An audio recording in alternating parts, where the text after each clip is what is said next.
లేదు. ఇంకా సినిమా చూస్తున్నంత సేపు విశాల్ అండ్ ఎస్‌జే సూర్య నటించిన 'మార్క్ ఆంటోనీ' సినిమాలు గుర్తొచ్చాయి.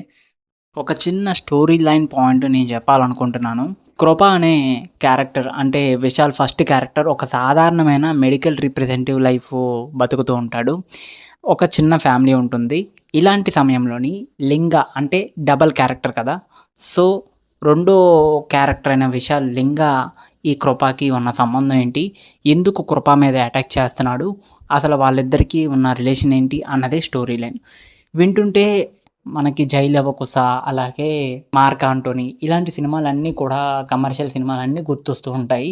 సో, ఇలా గుర్తొచ్చేటప్పటికి మనకి ఈ సినిమా చూస్తున్నంత సేపు విసుగొస్తూనే ఉంటుంది. ఇంకా ఓవరాల్‌గా ఈ సినిమా రివ్యూ చెప్పాలి అంటే ఫస్ట్ హాఫ్ ఏదో కృపకి సంబంధించిన క్యారెక్టర్‌లోని వచ్చిన మిడిల్ క్లాస్ లైఫ్ స్టోరీ అయితే బాగుంది.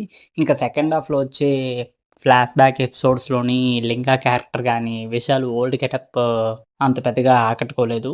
ఇంకా 'జీవి ప్రకాష్' అయితే లౌడ్ సౌండ్ తోటి చాలా హై బీజీఎం ఇచ్చాడు.